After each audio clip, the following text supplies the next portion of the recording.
Je vais essayer de vous raconter péniblement la petite anecdote que j'avais pas gardée dans la vidéo Kodak, que je trouve folle. Nous sommes à l'été 1945. Ne spoilez pas, on est en Indiana aux États-Unis. Il y a évidemment, on est dans l'époque, hein, vous vous souvenez si vous avez vu ma vidéo Kodak, on est dans une bonne phase pour Kodak, hein, c'est bien avant leur déclin et ils ont bien eu le temps de monter parce que c'est déjà dans les années 30 qu'ils deviennent énormes. Il y a des établissements Kodak un peu partout dans le monde, mais aussi aux États-Unis, comme ça, donc des labos, des endroits où on fabrique le papier, toutes ces choses-là.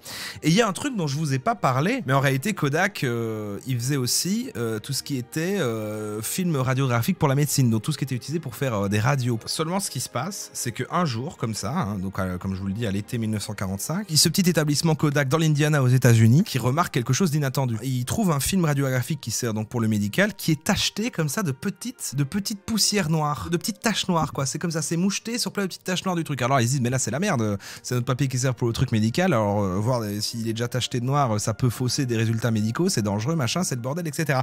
Et surtout, ils se disent. Mais en fait on connaît, ils se disent mais bordel, mais pas encore ça, on avait réglé le problème, mais qu'est-ce que c'est que ça, qu'est-ce que c'est que ce bordel, on a réglé le problème et tout, parce qu'en fait, c'était déjà arrivé.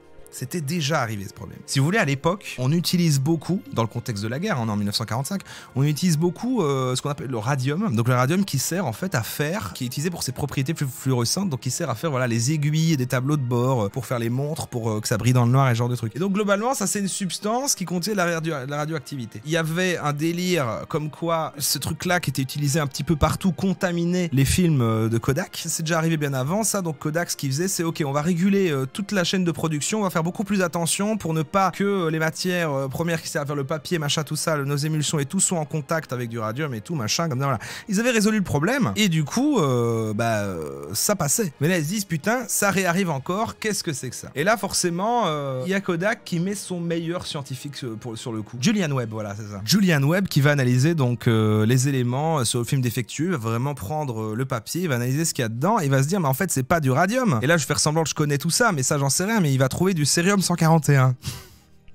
Le gars, vu qu'il est quand même un petit peu, il a des petites connaissances là-dessus, il a écouté à son école de scientifiques de Kodak là, il se dit ça ok c'est radioactif mais c'est pas comme le radium, ça se trouve pas comme ça, c'est d'office issu d'une fission nucléaire, c'est tout ce qu'il se dit, tu vois, c'est ok voilà, mais alors c'est bizarre, comme ça n'a pas de sens, voilà, mais bon, c'est flou quoi, tu vois. Et là qu'est-ce qui se passe dans un autre état proche, dans l'Iowa? Même problème, des petites taches, etc. comme ça. Donc, qu'est-ce qui se passe? C'est quoi ce bordel? Pourquoi est-ce que à l'Indiana, dans cette petite entreprise, ils trouvent des taches et qu'ils disent mais non, voilà, et alors après ça commence dans l'Iowa et tout, ils ont des taches, qu'est-ce qui se passe? Eh ben je vais vous le dire. Peu de temps avant, à 1000 km de là, au Nouveau-Mexique, c'était le premier test de la première bombe nucléaire au monde, hein, dans le cadre du projet Manhattan, etc., hein, qui était secret pendant la Seconde Guerre mondiale, etc. Donc ils ont fait tomber une grosse bombe nucléaire à 1000 km, c'est totalement secret. Officiellement d'ailleurs dans le contexte, parce que ça a quand même fait du bruit dans le Nouveau-Mexique, etc., bah même là, à ce moment-là, le gouverneur n'est pas réellement informé, les médias disent bon c'est un accident, t'inquiète, machin, voilà, personne se doute de rien. Mais donc du coup les particules de cette explosion, elles flottent dans l'air, c'est comme ça que c'est expliqué, ils flottent dans l'air jusque l'Indiana ou l'Iowa, elles retombent avec les pluies et en fait c'est la même rivière, c'est les mêmes rivières qui sont utilisées pour produire le papier de Kodak. C'est-à-dire qu'en fait, machin, dans l'eau, il y a un traitement avec l'eau qui est fait pour produire les matières comme ça de Kodak, etc. Et donc en fait, il y avait de la radioactivité qui rentrait dans le truc. Kodak, en fait, ça les fait juste chier, ils se disent pas, voilà, ils savent pas d'où ça vient, parce qu'à ce moment-là, ils savent pas qu'il y a eu l'essai de cette bombe-là, il y a pas encore eu Hiroshima, et le gars il dit, bah ok, c'est radioactif, machin, on sait pas comment résoudre le problème. Eux, ils sont pas préoccupés par le fait de, mais on va mourir ou quoi, parce qu'à ce moment-là, en plus, c'est très méconnu tout ça, voilà, ils sont plus en train de se dire, bordel, on perd de la tunasse, on perd de la grosse tunasse, on perd de la marchandise, on n'arrive pas à écouler nos trucs, il y a des taches dessus, c'est le bordel. Très vite arrive le bombardement d'Hiroshima. Personne sait précisément si Julian Webb, donc avait trouvé ça,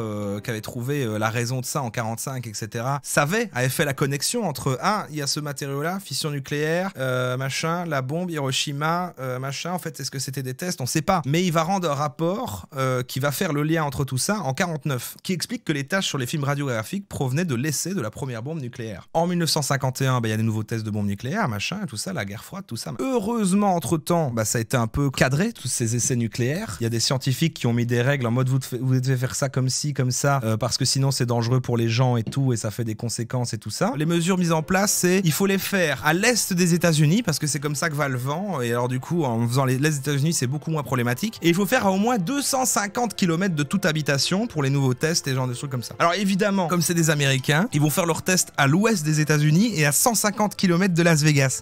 Et du coup, dès le premier test, cette fois-ci, là, c'est le siège de Kodak à New York qui va détecter l'activité, qui est faire le rapprochement avec ce qu'avait écrit Julian Webb sur les effets radioactifs sur le papier de Kodak, etc. Là, c'est le siège et tout. C'est bon, on sait que c'est ça, on en a marre.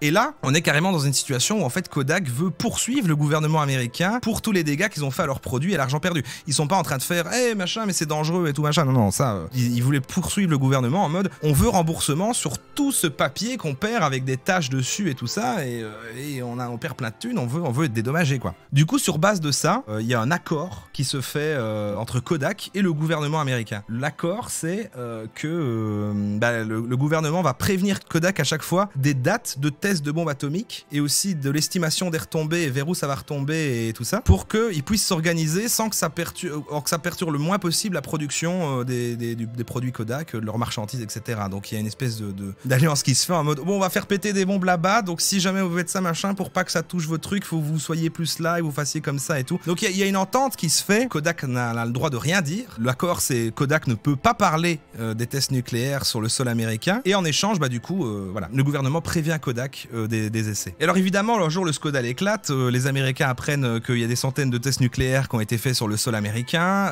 il y a plein de retombées et tout, c'est là qu'on commence à voir qu'en fait toutes les retombées vont contaminer plein de trucs, il y a notamment toutes ces histoires que ça a contaminé le lait de vache qu'on a donné aux enfants, et que ça a créé plein de cancers de la thyroïde et ce genre de choses, et plein d'autres joyeusetés. Mais finalement, l'histoire finit bien, vu que Kodak a pu continuer à gagner plein d'argent et le gouvernement a pu faire péter des grosses bombes, donc voilà. C'était l'histoire de Kodak et du gouvernement américain et de la bombe atomique. À bientôt, c'était un créatif. Gros bisous, à la semaine prochaine, salut!